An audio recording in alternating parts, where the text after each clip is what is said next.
It's an honor, it's a pleasure to have the school for several days, especially for those who are into specialization in cinematography. One, I may say so, one of the world's leading, even legendary cinematographers, Lachman, who sent you his intense bio and filmography, so no need to repeat it. And Ed is here willingly. It's his first time in Israel. You will meet later this week also professionals in Tel Aviv. Can we have some air condition? Or am I wrong? It's working. Is willing to be here and to give whatever he can. Your questions here and later on the set. He will work with students from his life experience and his way, which is a unique way, relatively also to world top cinematographers. And to sum it, I hope in the briefest way, it's to work in the independent American film world less than in Hollywood, to work not only in the States but in Europe, and more than that, to form a long-time relations with different and various directors in the States and in Europe or in the world who are of interest to him by their themes, by their methods, by their personalities, by their style, and to work with them in partnership. To work with them in a quest, in partnership. So when we see the outcome, we see that it was a unique work of a director and a cinematographer, unique for itself and different than the other works of the director and of the cinematographer. It's definitely, as usual, takes two for a tango, also in this field, between cinematographers and directors, and the urge to search for new themes and for new styles.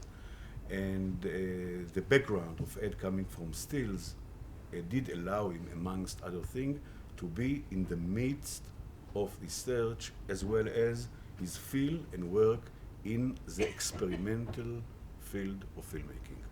So, it's a pleasure, it's an honor. Thank you.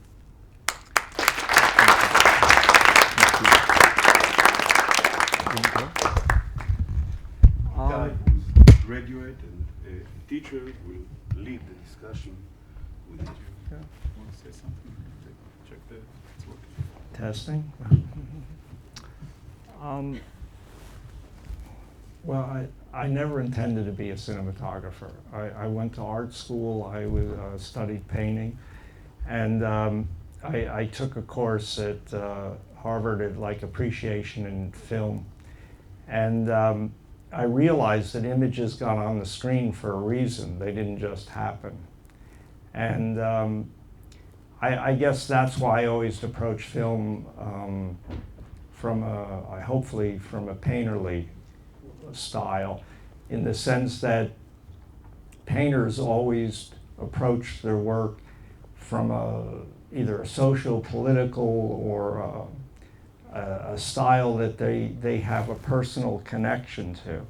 And so that's why I guess I gravitated towards filmmakers that wanted to find their own language and wanted to explore how one tells stories with images.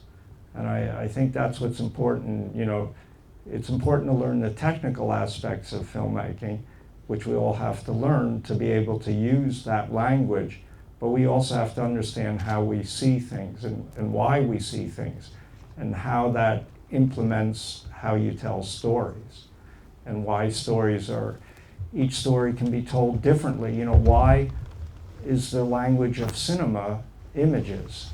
It's not the written word. I mean, the written word is there that's what makes filmmaking unique, is the language that we tell our stories in.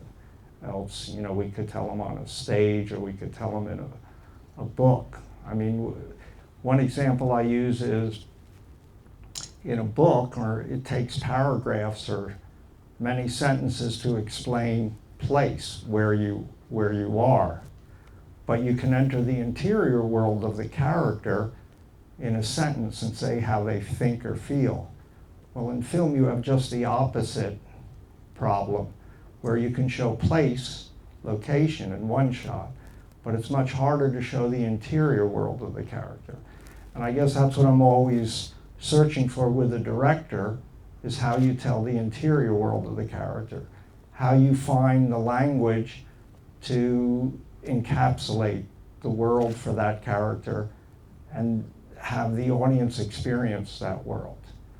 And this film, you know, I sat through part of it, and there was a normal reaction. You know, people laughed and chuckled and had a good time with it. And it's partly, you know, what Todd was approaching, the director, was using Douglas Sirk. He was a director that came from Germany at the end of the, well, just at the beginning of the Nazi period. He was like one of the last directors to be able to leave. He was actually Danish, he wasn't German.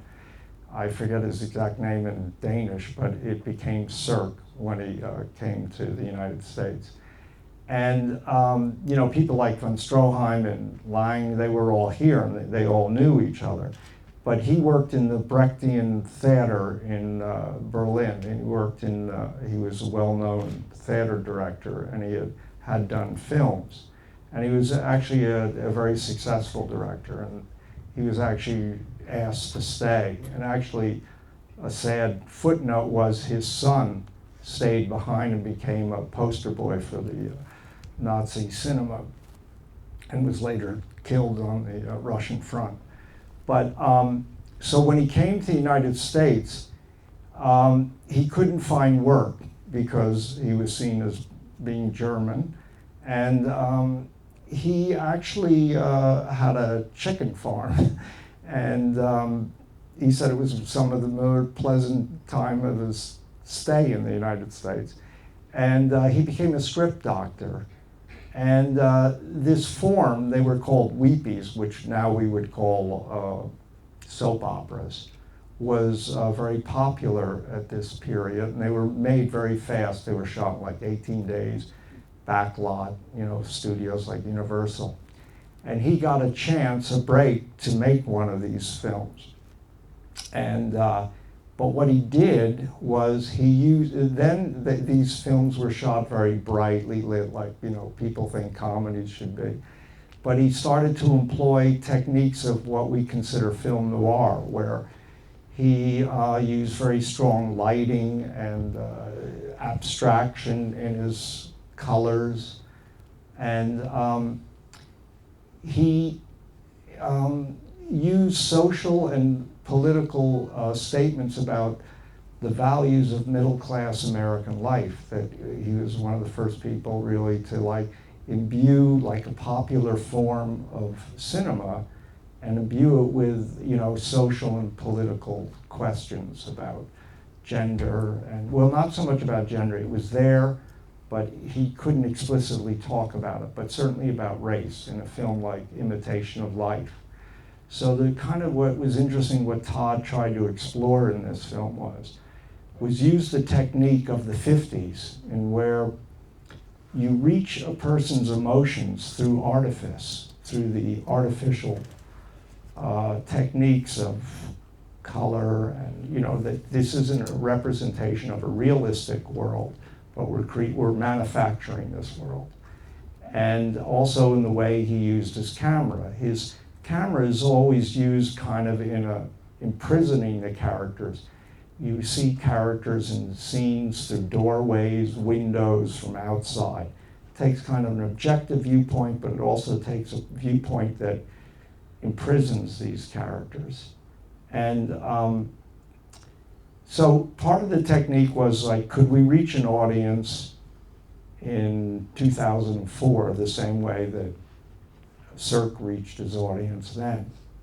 And Todd had done a film called With Dolls about Karen Carpenter, superstar. And eventually people kind of break down their distance, like, and are affected by it emotionally. And I know this is a very American kind of thematic and story, but it was interesting to see people respond to this subject matter. In 2004, about race and gender, in a way that, in the 50s were still taboos, that people you would think would be a little more sophisticated about this, but we're obviously not. And one thing I wanted to read was something that Todd wrote, like a page, about, and this is another thing about Todd, he researches his material extremely densely and brings a lot of different visual references and ideas. But what he wrote about Sirk, and also this filmmaker, Douglas Sirk, was an important influence on Fassbinder. Fassbinder spoke greatly about him. In a lot of Fassbinder's work, you could see in the Sirkian context, where his dialogue, even though I don't speak German, had an artifice to it, and his camera movement had an artifice to it. So maybe I'll just read a part of that, how Todd explained what he was approaching.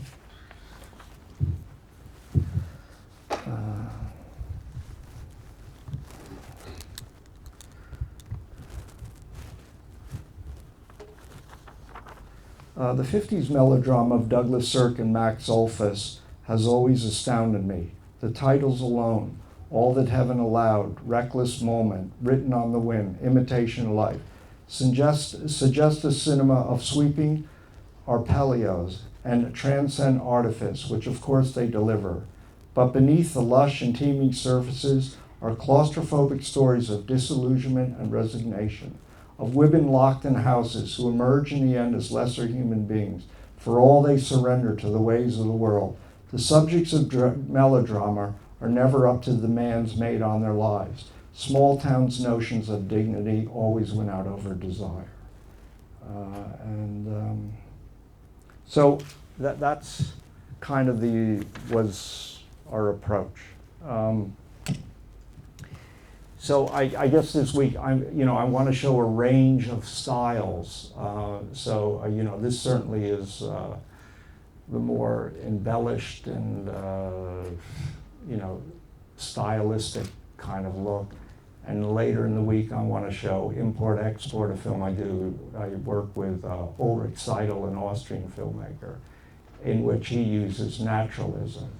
And so the important thing isn't really what style you work in, but how you work in the style you work in, and how you find your vision in language of the images.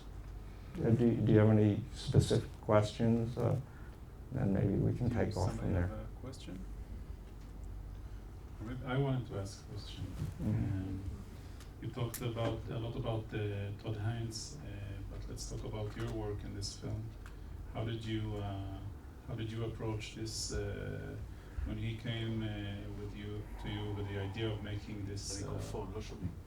When he came to you with the idea of making this look, this Douglas Sirk look, how did you approach this? Well, what I wanted to know is, did you work in the same limitations that Douglas Sirk had in the 50s? Yeah, I mean, let's say the camera movement, the way the scenes are covered. I mentioned he shot these films very quickly. They were like 18-day shoots in the back lot. So I realized looking at the films, they were always moving masters. The camera's always moving with the characters, and or not. Sometimes the camera's unmotivated, which is also Sirkian style, where these sweeping crane shots and dolly moves. And then he would just punch in for the medium close-ups. But you never really had the language of cinema today, where you have, extreme close-ups, or a lot of the coverage was done from the point of view of where the camera ended up on the dolly shot from the master. So we were true to that. And then I also realized the lens that he probably used was a 32 or 40. So we never used longer lenses. Longer lenses really came in, I think, more when, you know, cinematographers worked in commercials. And so, you know, you're trying to grab people's attention on the small TV screen with longer lenses. So long lenses really came in the 50s and 60s. So we never really used any long lenses. I would say maybe a 40 or 50 was the longest lens we ever used, even in the over shots. And that was the other thing. In all the frames, there's always somebody else in the frame, or it's framed by the architecture. Only at the end scene where she's having the dialogue with Raymond, and the camera moves off Raymond, and she's left in a close-up. That was the one place that we decided that emotionally it was correct to isolate her. But up until then, she's always surrounded by, or you know, she's isolated in her loneliness by the geography of the world that she's encapsulated in. Did that answer? Yeah, part of it, but also can you talk a bit about the lighting? And did you use any digital effects, or were you totally true to the film? Yeah. We made a decision at this time, you know, this is 2004, people were starting to use digital correction and digital IPs, you know, to finish the film. And we made a decision not to. We made a decision that Cirque at that time, and his cinematographer was Russell Meddy, who we always worked with, worked in film, so we finished it in film. And I'm actually surprised looking at it, you know, even now, that you know, you don't go in and, like, you know, block out one window or a wall for, you know, that we were true to that. And also all the opticals in the film are film opticals, and so they're not perfect, and he wanted that. He wanted kind of the imperfection of what they had to work with. And so also the exterior lighting, wherever I did partly use it, I used tungsten lights and gelled it the way they would have, and not HMI. So again, I was trying to implement the feeling of I also used the older Cooke speed Pancro lenses that I have a set of, and not the modern lenses. So I did everything I could possibly. I didn't have the same film stock, but I did everything possible to create the world for me of what their limitations were in their lighting. And I also maybe am going to be able to show you Mildred Pierce. This is another period drama with Kate Winslet that was done in black and white, and it was a, you know, very successful film in the 40s. And we did it in color, but there I had the opposite problem. Here, I was on many locations. Now the house here was a set, but all the other locations are real locations. So my problem there was how do I create real locations and make them feel like a set? Even the driving scenes we did in rear screen projection. So we wanted the audience to feel the artifice, to feel the manufactured world, so to speak, to create this, you know, abstraction in for them. And you know, the acting is mannered, the clothes, you know, everything kind of works together, you know, in a work, and that's what we were attempting to do.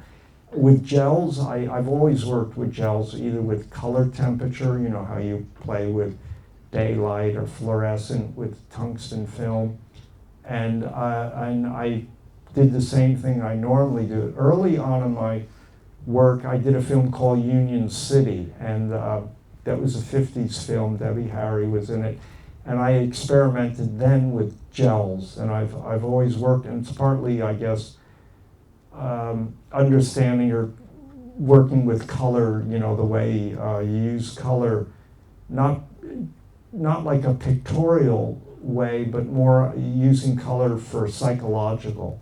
So like the nights in this film, the early nights are done with a periwinkle kind of blue-purple. And as the relationship disintegrates, I go towards a more cyan blue-green for the night. Now all these things, you do with the director, with the art director. It's very important to me when I work is the relationship I have with the art director, because it's what I'm putting in front of the cameras is as important as what I'm doing. And so I do a lot of tests with the colors in the set and the wardrobe to see how they're going to respond to the film stock. And I guess that's... Yeah, so we did tests with the gels against the colors in the set.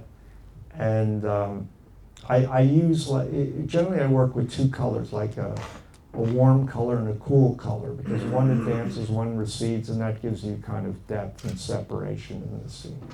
So I strongly worked with that in this. And I kind of came up with my own gel patterns in different scenes and had discussions with them about it. And somebody want to ask a question about Far From Heaven? Maybe I could say, like the difference, let's say like Raymond, the gardener. So the idea there was I put him in what I consider primary colors, natural colors. So oranges, greens, browns, yellows, things that you would find in nature. And then where we're dealing with the husband, Frank, where he goes, let's say, to the gay bar, that's seen as an aberration. It's seen as, so I used colors there that were secondary colors that would were more acidic. And so I used like a yellow-green against magenta. They're not really primary colors. And so I don't know if it affects the audience, but in my mind it was a way of creating an abstraction to his world that wasn't natural or wholesome, the way it would have been seen.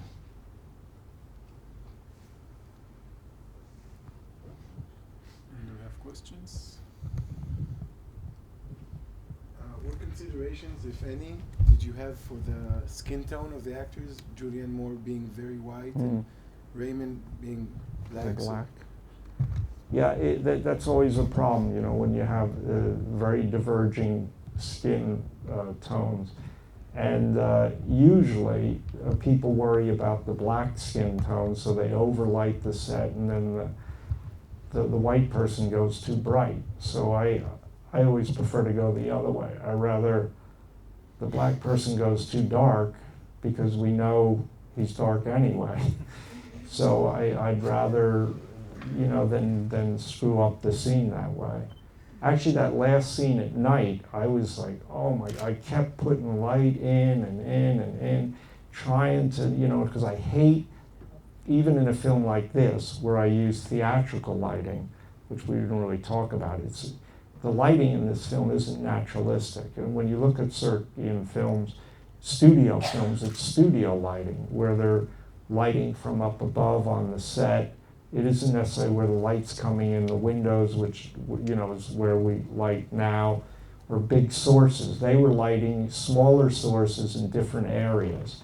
So I tried to do that, light smaller sources and have people walk in and out of the light, which is more the way they did it back then.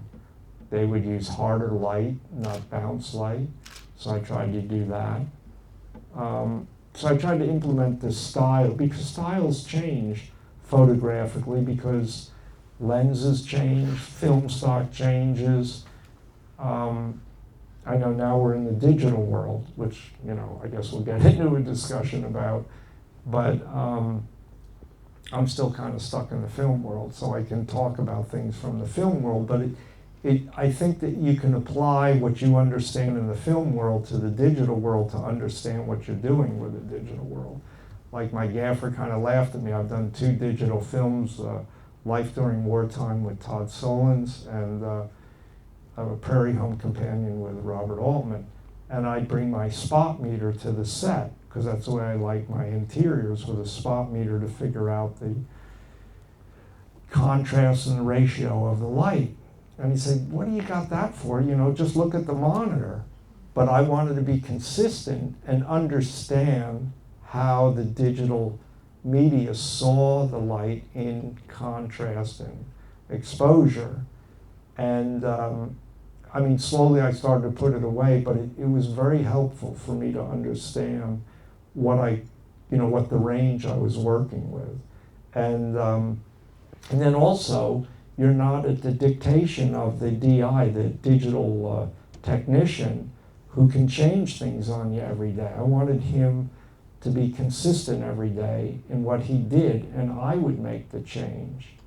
It was kind of like the way you use printer lights. Printer lights in film was a way of understanding exposure and color. So let's say, well, the average was, let's say 30 across, RGB, 30, 30, 30. And then that affects the exposure. So, if your numbers were very low in the low 20s, you knew you would underexpose, and if they were very high, you were overexposing. But each of those ways of exposing changes the look of the film. And I wanted to understand that in the digital world. So I know we're going to work together, with a digital camera, and I brought my spot meter. So maybe we could just try to analyze. There's another interesting in what I tried to do with the red camera on this one shoot was, they have that thing called false color, or where you can judge exposure by the colors that they show you, green, yellow, red. So I tried to figure out, unfortunately I didn't bring it, what exposure was in those colors. Let's say green was 18% gray and red was 3 stops over. So I tried to figure out, and then I could, for my head, I could figure out where I was with the digital chip. So, but that's part of our jobs. I mean, there are people here that aren't just cinematographers, right? So I don't know how technical we get, but a part of our job is understanding the range of the negative of what you're doing. Like when you're seeing shadow detail in those scenes, I know I'm like 2.5, 3.5 stops down, and I'm going to print it down another stop. But I'm still reading information in the shadow areas. But my highlights aren't burning out. My highlights are holding. They're down half a stop to a stop. I always know what guys are doing if they're doing it at night, because night, you really have to understand the range of what your negative is. So your highlights aren't just burning out, just because you go for the shadow detail. Sometimes you control it. It's harder when you're shooting in a real location, but then you work off of the light that's there. More questions about Far From Heaven? So maybe let's go to the beginning. How did you become a cinematographer? Oh, well, I don't like the films. Well, I made little films, and then I realized, because it was an expensive medium, that I could shoot for other people and learn how to make films through the experience of doing it, and also learning through other people's success or mistakes. So the little films I made were kind of like portrait films, somewhat documentary in style. And so then people asked me to shoot for them, and then I realized, I could actually make a profession of shooting. And so, but I always did that to supplement my own work. And so I kind of inadvertently became a cameraman that way. But you started off from painting, is that right? Yeah, I started off by studying painting and art history, and that was really my background. the way I talk about technique was just kind of the way I figured things out. I did go to film school, but the film schools I went to weren't necessarily, just for technique or technical. It was more like film appreciation. In fact, I wanted to mention 3 books that have been influential for me. One recently reading. One is, and I saw in your library that you have a collection of his films here, is Joris Evans' film, Camera and I. That was like the first book that got me interested in the idea of what cinematography was. And my background also started out with the Maisel brothers in documentary, and I can say I learned a lot about framing and the immediacy of the moment and lighting by what exists in reality. I mean, here we are, and we're lit overhead with these numerous lights overhead. I don't think I could light this any better than the way it is now. So, reality or the environment that we live in, we have to be keen observers. So his book was wonderful because here was someone in the 40s starting out to make, political and social documentaries. He was very leftist. He filmed at the Spanish, war and China and whatever. But he was revolutionary in the way that he thought about imagery of what really existed and not like recreating it, like the John Grierson school of like somewhat recreating scenes and manufacture. He believed that you could find reality and you had to work with reality to show the truth of what the image was. And so, today we take that for granted and we do it in our narrative filmmaking, but at the time it was very important. So that book, The Camera and I, and then Antonioni wrote a short book called The Bowling Alley on the River Tiber. And it's unrealized screenplays, but he also talks about images, and it's quite compelling. He talks about how we falsify the world through our visual cliches of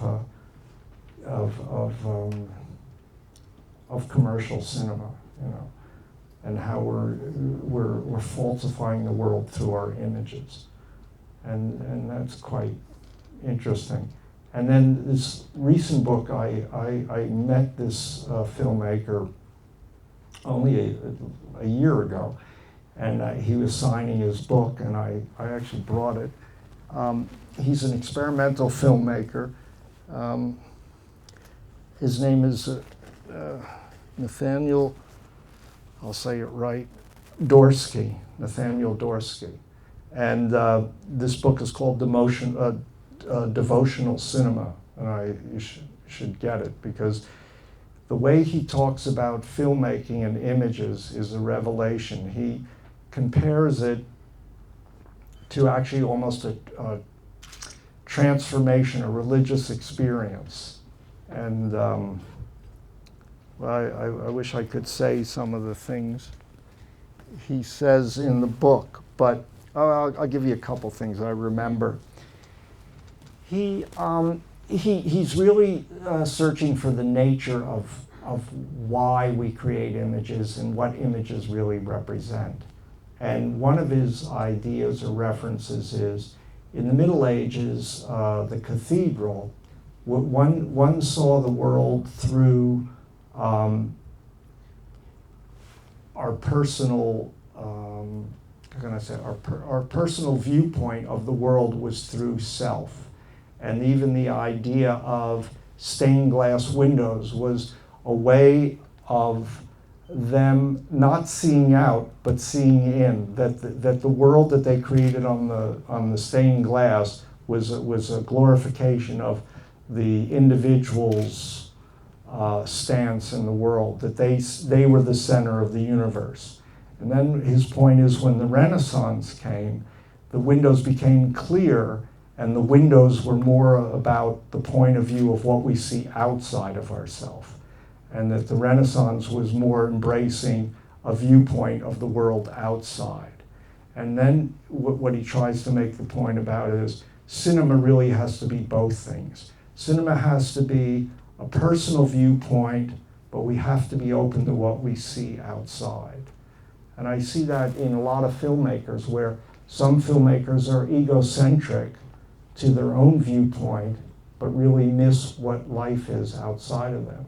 And other filmmakers don't make a statement about what life is from within and only see it from outside. And I think as all of us as image makers have to find that balance of what images represent and what we want to translate in our images. Because I think images are a certain kind of poetry, and that, you know, we get hung up, or people get hung up with the idea that images are representational of a world that we live in, but really it's an illusion. It's also an illusion what we live in, but it's certainly an illusion of what we create. Even in a documentary sense, we're manufacturing a world to make people believe that that's real. So I think once you take the stance that you can move on and not just see the world as what we think it represents, but see what's hidden behind the documentary image, then we become storytellers. Is that confusing? All right. So maybe we'll move to see a film. Oh, another one. All right. Part of, maybe we'll start off with Wim Wenders, Talk Yoga. All right. Documentary. Sure. I haven't seen that in a while. This film, Tokyo Got, Wim and Werner Herzog and Helma Sanders were invited to Japan for a week. It was like an exchange between German culture and Japan. And Wim decided he would take me along, and it was just Wim and myself. And we just shot images. And he also was referencing Ozu, who he, reveres, who was like the father of Japanese cinema. And so we really didn't know what we were shooting. We just went out and shot the way Wim shoots, kind of like, I call him a librarian of images. We just went out and shot images, things that he responded to. And then also we interviewed his cinematographer, Ryu, and we interviewed his actor, who's kind of like the father figure of his films. So there was some connection to Ozu, but it was kind of to look at Japan from how Japan had changed from Ozu's. Ozu always was really talking about in his films the Americanization and the loss of the family and the values of traditional Japanese culture after the war. And so here we were, I guess, I don't remember, we made it like 30 years ago or 20 years ago. Here we were in the 20th century, late 20th century, looking at what images were like in Japan today. And he took a long time to edit this film. He was in the middle of like another film, and I didn't think anything would happen of it. And then I just found it for a long time I always thought this was my best work. Because it was just me with a camera, I even loaded my own film, and him doing sound. And it was just kind of like, he started doing diary films after this. But somehow I think this is the best one. Okay, and the scene we're going to see is the interview with Ozu's cameraman, all right. cinematographer. Yeah. So we did an interview with him, and then we could talk. I could tell you what happened in it. Let's see. All right. He breaks down, and he cries, and I'm embarrassed, and I take the camera off him, and then I realize, well, that's not my position to take the camera off him, and then I pan back, and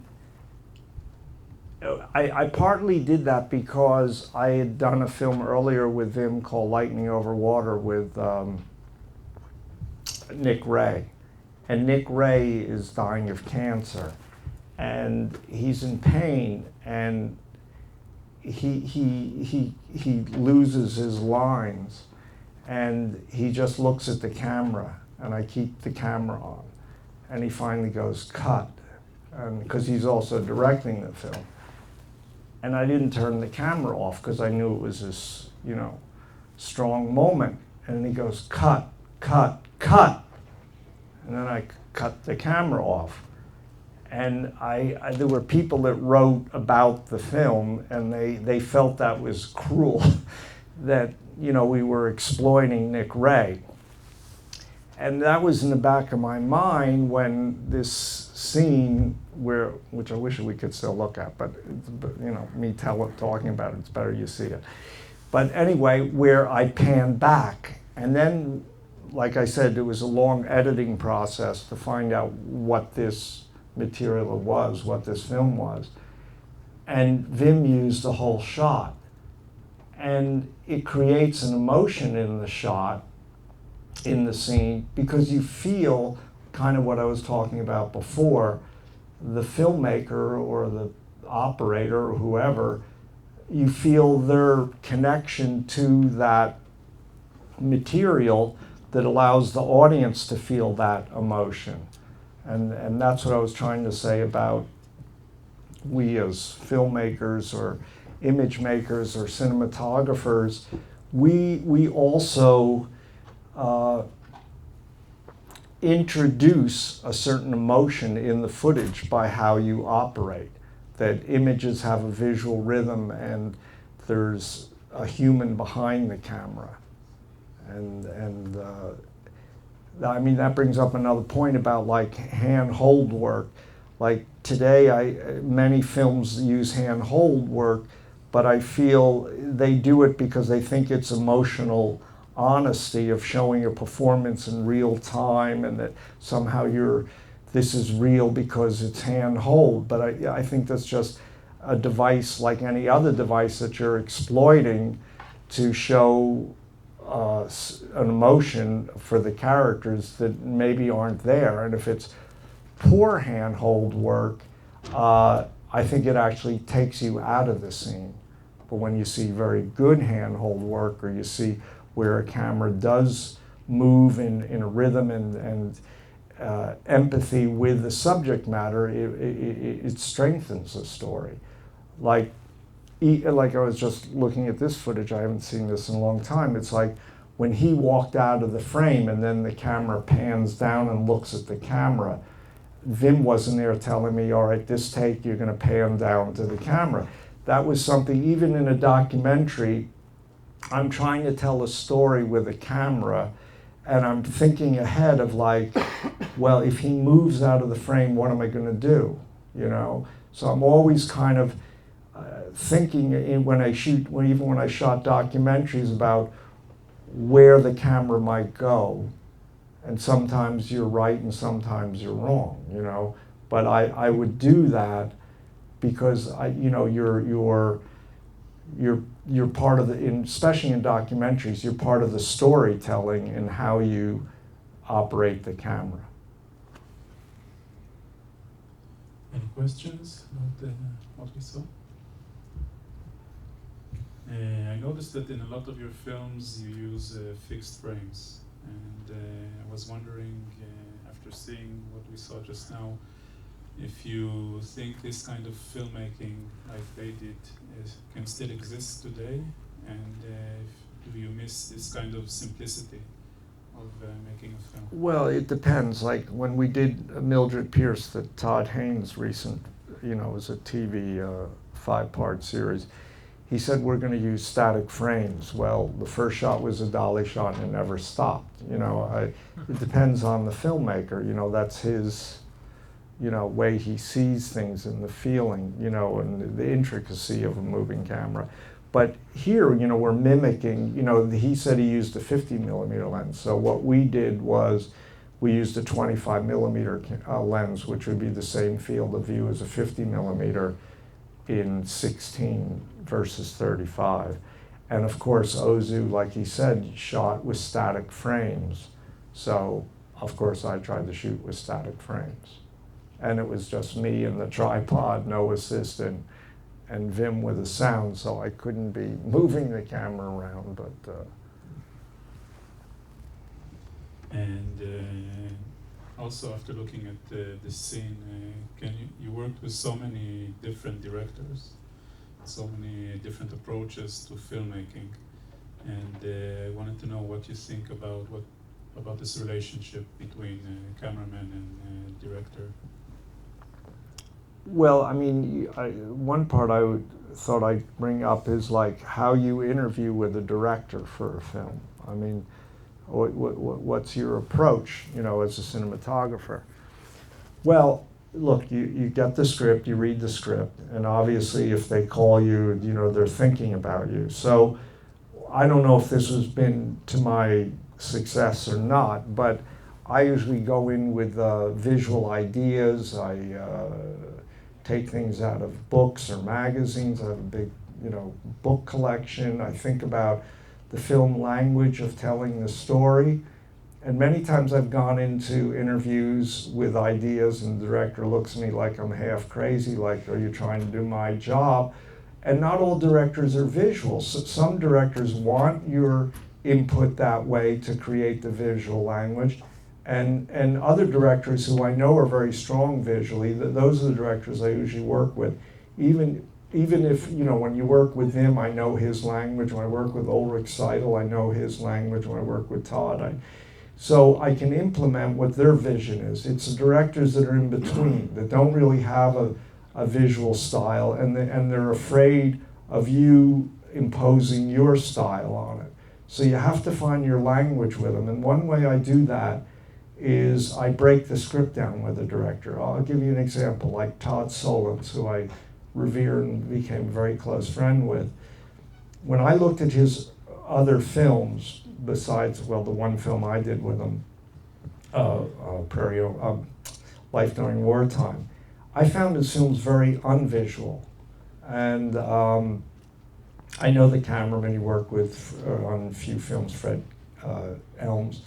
And so I was a little hesitant to work with him. And I was supposed to do a film with another director, Miranda July, who's a performance artist. So I was very excited about to work with her. And but her film didn't go through at that time.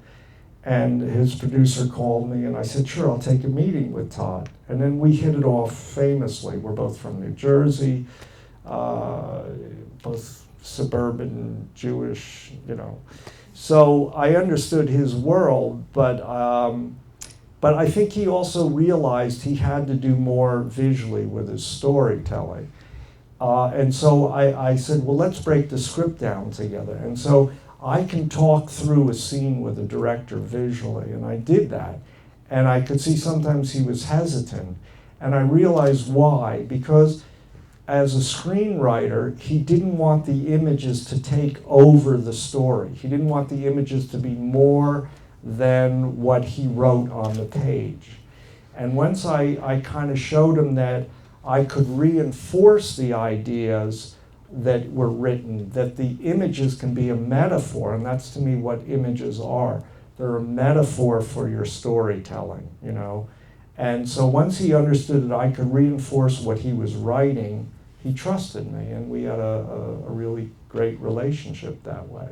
But I think that it's trust, you know, as much as the director has to trust the cinematographer, I know on a subconscious level the director or photographer or cinematographer has to trust the director, because, you know, cinematographers to a large degree are very protective. And I can honestly say when I was younger, I always thought there was one way to do things because that's the way I figured them out. And as I grew in experience, I realized there was not one way of doing it. And in some ways, I find it more interesting now if a director does things totally opposite than the way I would do it, because then I have to come up with a solution.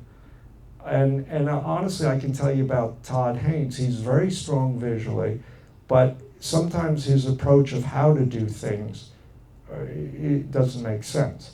So I have to find ways, like I have to find ways to communicate with them so we're not at each other's throat. But it's funny, I sometimes I go into situations and I say, he's going to put the camera exactly the opposite of where I would put the camera. And sure enough, it happens. But we come up with a solution that's better than my idea or his idea. And I think that's why we still work with each other. I mean, because we have that dialogue. So you have to find what that dialogue is with the director and understand, you know, he's under a lot of pressure. Like I've directed, and I can say this honestly. When I'm a cinematographer, I come up with a solution to the problem. That's part of my job, and I'm sure about how I can implement the storytelling through the image. When I'm a director, I'm much more questioning, am I doing it the right way? Because I know there's many ways to do it. As a cinematographer, I feel like I have a day, you know, to shoot 4 scenes. I have this much time, I better come up with a solution. So I'm much more practical about what I'm doing than when I'm a director. I'm always questioning what I'm doing. And I don't do that as a cinematographer. Okay, maybe we'll see another part of the film, the Limey. Oh, all right. All right, I didn't know we were doing Say this. So, but all right, so The Limey is a film I did with Steven Soderbergh. And what's kind of interesting about this approach was, I think we did this after, maybe we did it before. I forget if we did it before or after Aaron Brockovich, but I think it was before. it was before, yeah. But he wanted to reference 70s hard-boiled film noir, you know, the ideas of film noir in the 70s. There were really 2 films that now escape my mind. What were they? The one in San Francisco with John Borman directed. It was, it's an important film. Anyway, I'll think of it. Point blank. What? Point blank. You got it. Point Blank, which was a very abstract, almost experimental film that John Borman did. And so that was and then a film that was shot in England. I know we're going to talk about it. Anyway, and the actor that we used was in that film, but when he was much younger. Ken Loach film, okay. Yeah, Ken Loach film, The Poor Cow. And the actor is Terrence Stamp. So it was interesting. He was experimenting with a lot of things in this film. He was also experimenting with time. And the way he played with time is really interesting. We would shoot a scene, and then a day later or 2 days later, he would say in a different scene to the actors, say the same lines that you said in scene XYZ 3 days ago. And then in the editing, he used the dialogue from the other scene over the other scene, if I'm explaining this. Or he would use the dialogue over the reaction shot. And what was happening was you started to enter this strange world of, like, again, like I say, which is hard to do in a film, is enter the interior world of the character. So, and we also shot this film never on a tripod. Maybe there are a few shots on a tripod, but primarily he wanted the camera to have a freedom, not necessarily hand-hold, but wherever you would put the camera isn't where you could put the camera on a tripod. So it might be on the bed, it might be on a chair. It was placed in places that you wouldn't normally place the camera.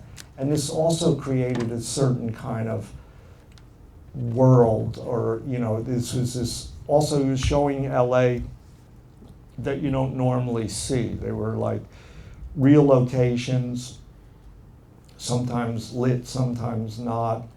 I don't know what scene, what are you going to show? I thought of showing the beginning of the film, because then you see All the right. language as most. All right.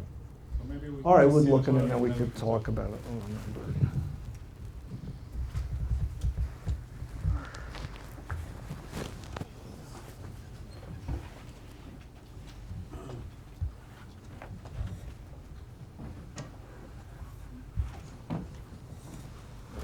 Interesting enough, there's a couple of things to discuss here.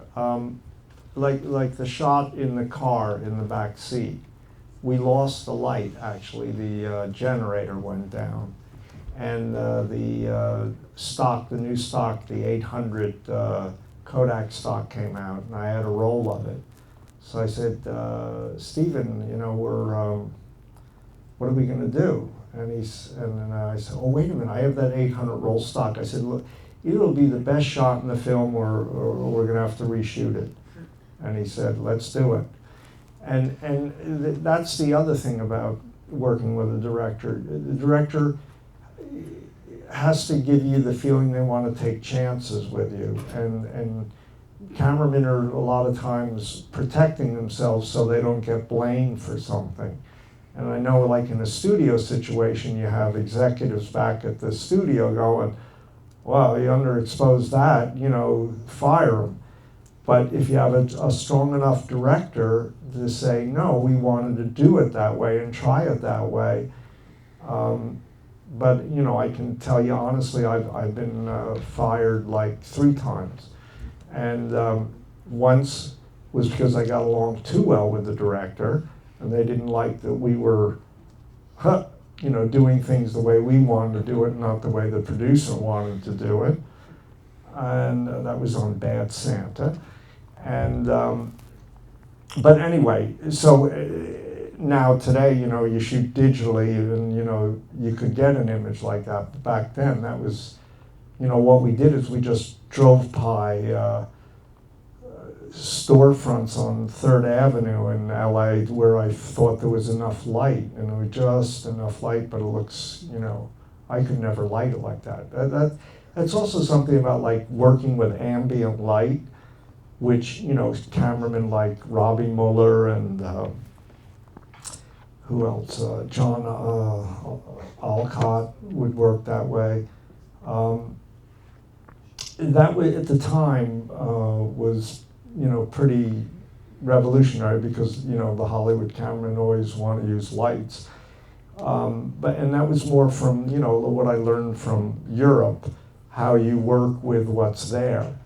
And like I say about ambient light, you can never get those color shifts and the timing, and it's the unexpectedness. And to me, that's part of the joy and fun about what we do is what's unexpected, what happens visually that happens in that moment in time and space.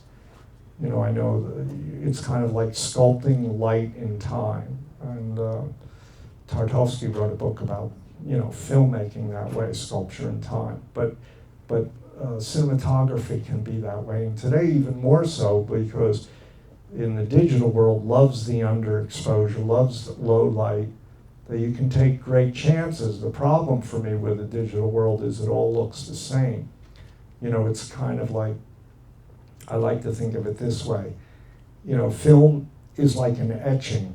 Light creates the image through these 3 layers, your red, green, blue, RGB, and it etches the film. And also the grain is always changing from frame to frame. There's kind of a metamorphosis of the filmic image that's happening in life. Like in this book, he talks about film being close to life, what life is, because we operate on a certain level like that with light. We're affected by light, the way film is affected by light.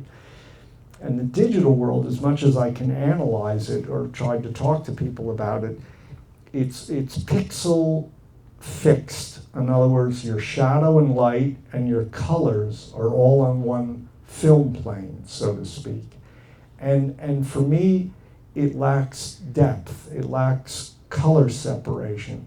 Colors respond differently digitally than it does on film. And you don't have the grain movement that gives it a certain kind of, for me, human quality. Now, I know you're all younger than I am, and you're growing up looking at digital images. So for you, maybe it doesn't matter, but for someone like me or you, we grew up on filmic images, and film has a certain gravity, a certain weight for me that I lose digitally. And it's not to say that I don't think certain stories can't be told digitally, and it's the way the world is going. Like I love in documentaries how open we can be with digital work, because I don't think in documentaries you want to use the technical apparatus to come between you and the subject matter. And so a very lightweight digital camera, everyone has digital cameras, people don't take you as seriously, and so you can implement how you tell your stories wonderfully that way. Like I just saw, and I've been asking people here, people haven't seen it here, but I saw 5 broken cameras. This Palestinian made this film with this Israeli director in this border town. I don't know if they explained it to you, but they're building a wall through the town, or part of his, where he grows his olive trees. And he got a digital camera, this Palestinian cinematographer, filmmaker, to basically just record his son's, first years. But he became the videographer of the town, the village. I don't know the village, but what is it? Oh, all right. And as he's documenting his child, the military are coming to this town to implement, the law, and you see how the town is affected by it. He starts filming that confrontation, that situation, and it's very personal. And then he gets his camera broken, and then he goes back and filming his child's next year's birthday, and then he has a second child, and it's all told through this human story, through his children and through the story. Anyway, it's a wonderful film, and I all hope you get to see it. And but it's very crude the way he shoots, but there's something so honest and true and digital, because that's what he had to shoot with, that's another example of how the digital world works, because we can put it in everybody's hand to tell our stories. Talking about digital images, life during wartime, your collaboration with yeah, so that was the first time I really shot. Well, that was the second time I shot, but with a red. It was an early red, and I was never really happy with what I had to do to get the results out of it. And I know they've improved it, but was it an artistic decision to go with the red, or? Well, like I said, I came on to the film very late, and it was a cost factor. And also for Todd Solondz, it was very good because he shoots very long takes, and he shoots many takes, and they never could afford the amount of film to shoot on film. But I have to say, I really think it's a false economy to say that the digital world is cheaper than the film world, because you tend to shoot more material, so then it costs you more money to transfer. I know on a certain low budget level, yes, digital world is cheaper, but when you get into like shooting a Hollywood film or a film with a better budget, I still don't believe that it's more cost effective. I mean, I think the marriage between film and digital, the DI is, but it's a lost argument. I mean, maybe, I don't know. I think one day, the way records came back, it will be a small percentage, but people will, hopefully there'll still be a lab to process the film, but people will realize and say, God, film had a different look, and, there'll be people that still want to shoot in film, but we as cinematographers, I don't know. I think you have to learn both things. I know it's hard because it's expensive, but just even with a still camera to understand exposure and how you manipulate the image certainly helps even in the digital world. But we'll look at the early red, everything would go very magenta, so I had to plus it with a lot of yellow, which worked in this film because it's supposedly Florida, southern Florida, so I could have that kind of hot look. I don't know, what part are you going to show? It's the part that where she walks at night when she starts walking. at Oh, night. all right. So it was kind of a dream sequence.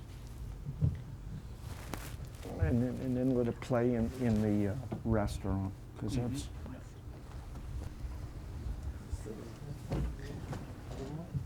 So, all right, that's an early red, but, everybody worries about the highlights, but the shadow detail blocks up. In film, you would read detail in the shadow area, where here you lose that detail. So, the thing about the digital world, at least at that time, was, sure, it's like shooting film about 30 years ago. It doesn't have the exposure latitude of film, but I know the Alexas, and I haven't shot with it, has, they claim 12 to 14 stop difference, but I have to play with it myself to see if that's true or not. But anyway, and what else? Oh, I'll give you another point looking at this. That restaurant was a closed restaurant, but when we went in there for the, I don't know, 2 days before, because this was very low budget, they had stuff all over the walls. So I went to Todd and I said, look, we got to stylize this place. It's an abstraction, it's all right. It's real, but it's not real. We got to take everything out, And then I just left things that were white, red, and black, like the sign, so that was a construction that I did with the art director, and then we fought all right, we had the tablecloths. They made the tablecloth the same as her outfit, the maitre d' or whatever. But like the red and the white line on the wood, the borders, that was like a big fight to pay to get that made. But so it's those kind of things that, as cinematographers, you have to have a vision, to understand what you're putting in front of the camera, how it's going to create a world and design, and I don't know if that's more my painting background, but I always think of what the whole world is going to kind of look like. And many times I take things out of the set because I find the sets are too busy. And I like to take them out so what you see has the strength of what you're looking at. And a lot of times I even in the frame balance things. I move things around in the frame so they're not cutting into their head or growing out of their head. And I just remember that looking at this, that that was a big deal about how we would go into that empty space, that restaurant, and create it not necessarily it was a Good Fridays or something, but that we made it our own world. And I think that's something you can always do, is create your own world in the imagery of what you're creating. Are there any questions on that one? Yeah. Yeah, about this film, I actually remember it to be one of the prettiest films I've seen, and in this scene, and I remember the light pouring like milk when she walks in that top shot. And I wanted to ask, didn't you find upsides to the red? Because to me it looked better than other films at the time. I can say I did a lot of work in the post.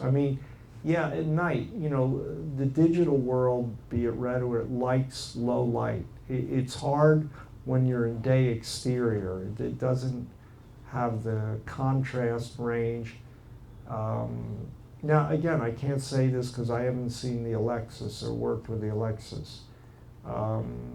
and I've seen film shot with the Alexis. It's just, you know what I did on certain day scenes, which we haven't seen in here, is I would do like 3 or 4 passes.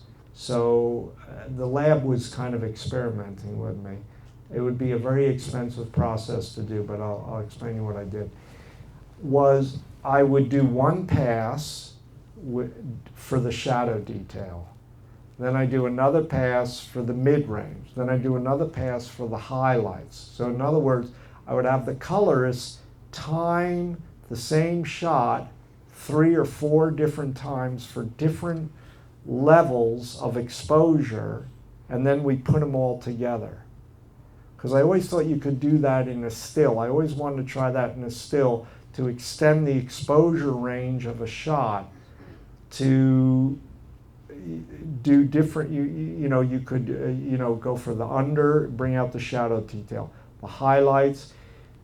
And so I did that in day scenes here, but that would be prohibitively expensive because you have to pay 4 times the time for the timing of each shot. Then they have to put them together. And they were experimenting if they could figure out a technique to do that. Now, like I say, the Alexis extends the exposure latitude, so you maybe don't have to do that. You'd shoot that 3 times?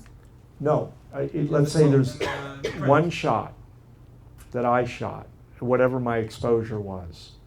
Then I said, looking at that shot, the shadow detail, I like to see more in the green, something in the part of the frame is too dark because the exposure latitude, it's there in the raw files, right? But it's not there when they do 1 pass because they just do an exposure adjustment for the average.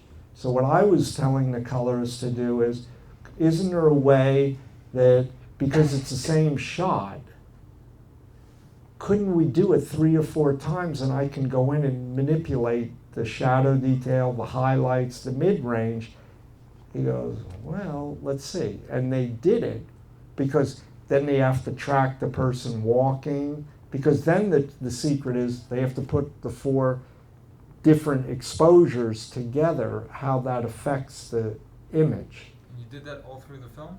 No, I did it in certain shots. I could show you, there's one shot at a pond where I pan around the pond and then the little boy walks up to you walks up to the camera with a flower. And it was sunny, so the shadow detail I kind of lost. So we did 1 pass for the shadow detail of the foliage around the lake. Then I did 1 pass for the highlights and 1 for the mid-range. So it could be done, but it's like a BiPAC. And in the rest of the film, what was the post that you said that improved you said it looked so nice because of a lot of post-production. You post and, let's say this, I used to shoot reversal film where you had I understood that at this point in time with the red, I didn't have the exposure latitude that I thought I would in film. So I had to work with a more limited palette. So I was just very careful about how I exposed the negative or the digital file. I had to be more careful than I would on film to get the same results. And I had to spend double the time in post to get the same look. Now maybe today it's different, but you can use this now with the Epic, with the Red Epic. You have this. Yeah, HDR probably you technique have a greater range, and I'm always surprised when I shoot digitally in stills how much you have to play with. But you're shooting at a higher, this is what 3.2. What is it? Gigs? What is it? DPI or I don't know all this stuff. It wasn't 5 gigabytes. It's not gigabytes. What is it? What, the screen or the? Well, it's 4. What? 4K. 4K. Yeah. So it was really 3.2. They lie. They always say it's 4, but it's 5. So now you're shooting at 5, right? Yeah. The Alexis is what, 5? No, the Epic is 5, but what I wanted to say about the Epic, they have exactly the technique that now that you did in post, you can do it on the camera when you're shooting. It's called HDR, and you can have 3 different. Oh, yeah, that's right. same, Yeah. So That's the way they do it now. did it Extend the before your range time. of the negative or the digital file. They figured out that's the way they did it. Right. So I did it in a primitive way that they built into the camera. Soon we will need cameramen, you know. Well, they don't think we need cameramen anyway, you know. Anybody can shoot now and whatever. The next film I wanted to show is Import-Export. All right, so maybe the beginning of that. So this is the, or Okay. what I part? wanted to ask that you worked with a lot of European directors. One of them is Ulrich Seidel. Yeah, Ulrich Seidel. This is a director that I really like. I think he's doing something different than many people. He works with actors and non-actors, but it's the way he develops a story that's so interesting. He has an idea for a story that he researches, and this story was the title Import-Export. It's about a girl that comes from the East to Vienna to have a better life, and her friends have to work in prostitution, but even that was interesting because when he first wrote the script, it was just a girl that's a prostitute in Kiev. And then when he started to research the story, he realized what was happening was it wasn't so much women on the street, but now what had become prevalent was internet sex. So he spent like over a year getting permission to shoot in a real internet sex apartment in which you go to like an office building, and then you go in this office, and there's stations, different women in different rooms that on their computer are relating to whoever's calling them what to do. And that was like, whoa. So we use our actress. I don't know, we're showing that sequence? I guess not. Maybe they'll want to see that sequence. But anyway, they go in the rooms and we take our actress. So we had a girl that was kind of an actress, but is our actress in the film, into a real one of these internet sex parlors. And then we put her girlfriend in the storyline in this. But what I wanted to say how he develops a story is, so he has an idea for a story, you know, so it was about this girl coming from the East to the West, and then it's about this kind of delinquent kid living with his mother and his stepfather who end up in the East because they're like selling like, you know, vending machines. And the stepfather is this kind of brute, and he's, you know, he just wants to go to the, you know, there and have fun and, you know, meet girls and get drunk, you know. And the boy who you think would be the brute is the sensitive one. And so you see how the East and the West don't connect with each other. They each have different expectations of what the other is. You know, the girl in the East wanting a better life, and the people in the West thinking they're going to take advantage of what they do, taking advantage of the, you know, the East, but also, you know, the economy, you know, the breakdown in the economy from communism to capitalism. So anyway, the incredible thing is what Ulrich does is we shoot in real situations. We put the actors in situations with real people, and he stylizes it to a degree, but at a certain point the stylization breaks down and you're in this real world. And I kind of did this with Werner Herzog with a film called Stroszek, where we had actors and then they come to America, there's kind of these misfits, and we put them in real situations with real people and in real locations, and people didn't know what we were doing. They thought we were from a newspaper. You know, we'd be in cafes and bars with our actors relating to real people. But anyway, I don't know what we're going to look at. What are you going to look at? You want to see the beginning, or? Well, that just kind of shows you the setting of. Maybe we could see that and then push into.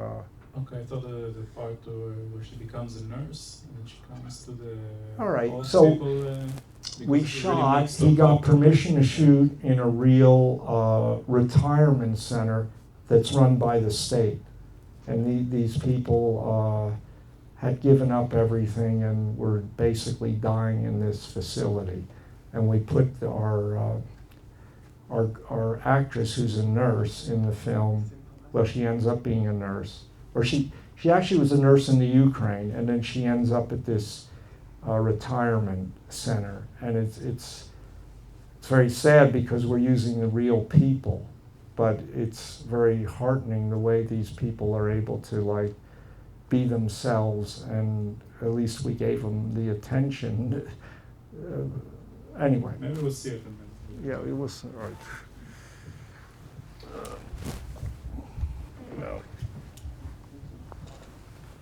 I just wanted to ask about this film. Like you said before, it mixes fiction and documentary, and I think in some way it somehow stretches the boundaries from where the camera is allowed to invade and not allowed. And I think it's something you can also see in your career. We see Ken Park, where the camera is a lot of time invading. And I wanted to ask for you, where do you draw the line? What do you think we should show and what we can't show? Well, obviously, I believe you can show anything. It's the context that you show it. In the sense of Ken Park, this film I did with Larry Clark, it's very explicit sexually, but it's about abuse. And I always say that the sexuality in the film isn't to titillate or it isn't vivacious or it's lustful. If anything, it's showing how the children are abused by the parents, and then it actually inverts with the way you think, because it's the mother of one of the children who seduces a young boy. You know, boy, he's still a teenager. And you know, the point is, and this is something, you know, it has a lot to do with Larry Clark's work, where he pushes the boundary. And you know, there are things in the film that in cutting I would have cut a little differently.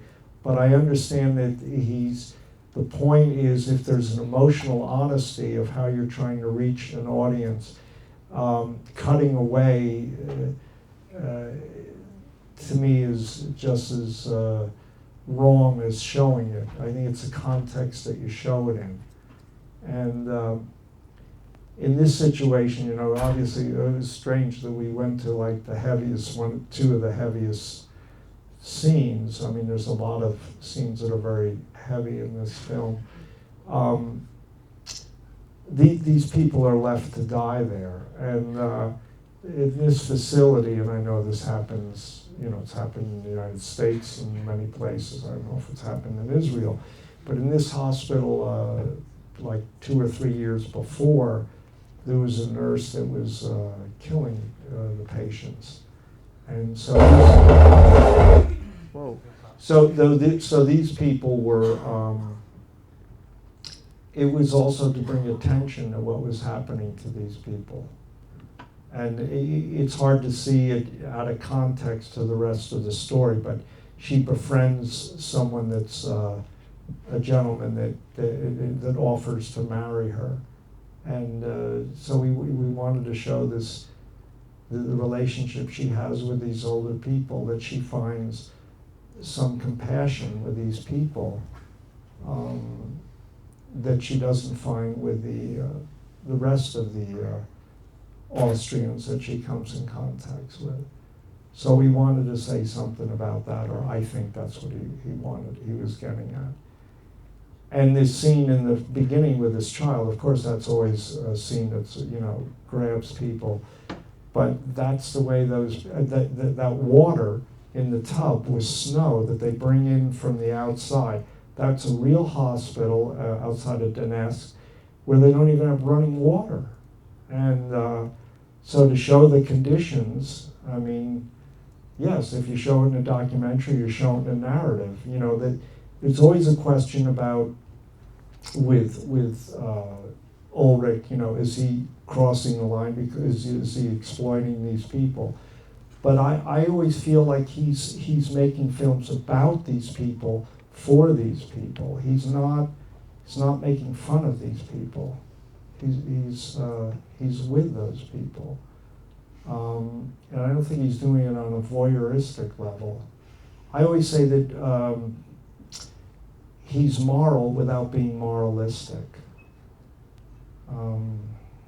Anyway, I did a long interview that's actually on this film about Ulrich's style of how he mixes reality and fiction. And I think, you know, like Godard said that, you know, you find fiction in reality and reality in fiction. And I think that's what Ulrich is doing. You know, and maybe it's hard for people because they go like, you know, is it all right to show it in a narrative sense, but not all right to show it in a in some kind of reality, you know, or this just makes us uncomfortable.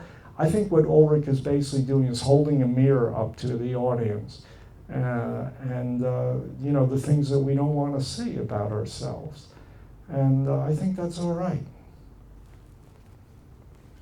Okay, so we'll end up with your film that you directed. First day. Wait, what scene out of this one? Oh yeah, the scene with the mother. That would be good. Yeah, you want the scene with Yeah, the mother? I think that shows, but show it from the beginning From when the he comes beginning. in with a skateboard. Okay. All right.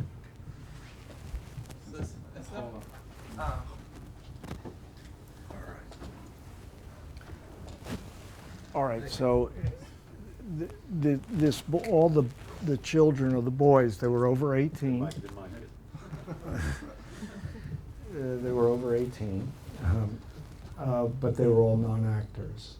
And she's an actress, a well-known soap opera star. So this was a big challenge for her to do this part. But she was, she really wanted to show that she could act in a serious film. And you know, I really feel that we caught the real emotions between these characters, even though it was a scripted story. We let them improvise some of the dialogue from the given dialogue. And here's a situation where, I was the director, one of the directors, so I used the camera the way I really love to, is where I'm interacting with the action while it's happening. Like, I never knew I would go pan over to their hands at that moment, but I saw out of my eye what was happening, and I was feeling the moment. And that's what I was saying when the photography or the cameraman or the cinematography is one with the image. You're in that moment, and I go over and they have that moment in their hands, and then it breaks, you know. She says, "Oh, can you give me my hairbrush?" And then even that choice that I go over to him after he brushes her hair, and she takes the brush away from him, which is kind of a rejection, and then he's left kind of confused. So those are all ways that the camera can implement the story, but that has a certain kind of emotion. And that's what I was saying. You don't always do that just because it's hand-hold. You can do that on a tripod if you have a good assistant and if you're in tune with what's happening. And that's the way I shot the whole film. And that's anyway. And this film is a collaboration with Larry Clark. Yeah, Larry Kids. Clark is probably Robert Frank and Larry Clark are the two photographers why I became interested in photography, because they were, Robert Frank did this seminal book called The Americans, and Larry did a book called Tulsa and Teenage Lust. Larry, this I co-directed, was an amphetamine addict and went to prison, and he was a bad guy. And but what he did do is his mother was a baby photographer, and he would go with his friends after school with a camera, and he documented his friends who were into drugs and petty gangsters or whatever. And he documented this world, and it was very revolutionary at the time that someone within a world captured the world so personally. It wasn't somebody from the outside. You feel his images are very connected to the person photographing the images, that there's an access and accessibility to the image that's quite remarkable. And then in the case of Robert Frank, here's a Jewish Swiss immigrant, comes to America and sees America in the 50s when everybody had great optimism of what America represented through, a commercialized viewpoint, kind of like Far From Heaven, if we think of it. These images that people really can't live up to. And he captured, an America that nobody wanted to see in a very poetic way. His images have this great, wonderful metaphor for America. If you've seen, or you should look at his work. Like he used the American flag in many images, and just kind of, how can I say? Archetypal kind of imagery that, cars, and anyway, he captured an America that nobody had ever really looked at, and he was criticized for it. And he also did it in a very raw way, where exposure was off and it was grainy and sometimes out of focus. He was even criticized for being a bad photographer. He was way ahead of his time. Now we would think of it like almost like punk photography. Now it would be contemporary, but he was about 30 years and still keeps ahead. Now he makes films. He's 84. I was just with him last weekend, and he's still working. He still carries a camera with him and shoots whenever he feels it. But anyway, so the style of this film, Ken Park, I wanted to shoot it in a way, like I say, I didn't want to ghettoize it and shoot it in a rough documentary way. I wanted to shoot it kind of almost the way you see TV commercials in America, in which there's a certain homogeny, cosmetic look to the world, but you're not allowed to see what's really happening. It's kind of like what you don't see behind closed doors. And that's if you know Larry's first film that he did was Kids. That was a look at the kids in a world. And this film, we say, was a look at the parents through the children. Because when the structure of the film is about a skate park, and we meet different kids along the way through the skate park. So it's not one narrative, but collectively we're trying to show something about how these young teenagers kind of form their own family they really parent the parents, and how the parents don't have the tools, and because of their own insecurities and frustrations in life, pass off their problems, pass off their immaturity onto their children. And in her case, where she cries or slightly cries, and we cut to the pictures of her as a cheerleader, here's a woman that had children when she was probably got pregnant in high school, and so she never feels like she really developed all the ways that she wanted to, and she married the jock, and now he's kind of an overweight Duff, and so you know she's using this boy, you know, for her own, you know, emotional, you know, inadequacy.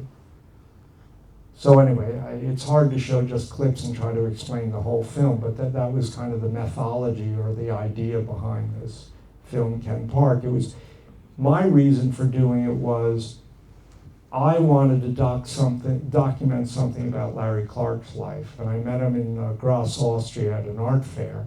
And I said, "Hey man, have you ever made a film?" And he goes, "No, how do you make a film?" Because he's only been known as a still photographer. And I said, "Oh, it's easy. We'll just hang out together. I'll show you." And he goes, "Well, I'm into kids in the skate park. You know, I'm into skaters," because he's always looking for a way into. He's never really left. I could say this his adolescence. His world is always about these kids in different aspects. And I think it has a lot to do with dealing with his own childhood. And so I said, "Yeah, well, that's great. I used to be a skater." So we used that device, but really I wanted to document something about Larry's world. And then I found out, I said to Larry, "You know, you have a visual diary of your world. Did you ever keep a written diary when you were growing up?" And he said, "Yeah." And I go, "Well, let me see it." So he showed me his diary, but neither of us are writers. And then he had met Harmony Korine. Harmony wrote this script. And I knew Harmony. He was a PA on Light Sleeper. So we got together when we say, "Look, you know, we're both in our 50s at this point. We really should give it to someone young," and this is great about Larry, that he's so open. "Give him the material and let's see what he comes up with." So we gave him his diaries, and all these stories that come out of his diary are somehow used in the film. So these are all actually based on real situations. And then we, you know, made this narrative. And we could never get money in the States. I mean, you know, people didn't know who Larry Clark was and barely knew who I was. And we got money out of Europe. But they never thought we were going to shoot the film the way we shot the film. You know, that it would be this open. And then, you know, they thought they'd never be able to show it. And then it went to Venice, and it got very interesting reviews. And then it went to other festivals. And then it got released all over the world. It was like in the top 10 films in France and Germany. But I've never been able to show it in the United States. It was under Bush at the time, and we would have gotten locked up. And, there's some really weird laws in the United States. You can't even if they think you're impersonating a child under 18 in a sexual encounter, you can be arrested, even in animation.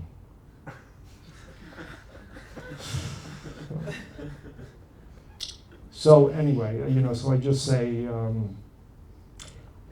the point about this film too is that there's a way of looking at sexuality in a nurturing and positive way, in a way that's beneficial, and that's what we try to show between the kids. You see a later scene with them together, and you see how nurturing the sexuality is emotionally, and how the parents, again, like I say, are imposing their own limitations on the children for their needs and not seeing what they're doing to the children. So is that enough for today? Do we have any final questions? About Ken Park, I'm curious to know if Larry Clark was part of like shooting script, all that, because he got this strong visual background. You know, in the credits we said we would share everything. All right. So he did second camera in a few scenes where there's multiple people in the scene, but primarily I did all the lighting and I shot it. But that's the way we set it up. So he worked with the kids and I worked with the parents. In the scenes that were just kids, you know, he has a great rapport with the kids, and they had great trust, and so we let that be. And we would discuss things before, and it worked out very well. The editing was difficult because it was his editor, so there were things I wanted to change a little sometimes, and the editor always felt beholden to Larry, so it was always kind of tricky, but it worked out. I mean,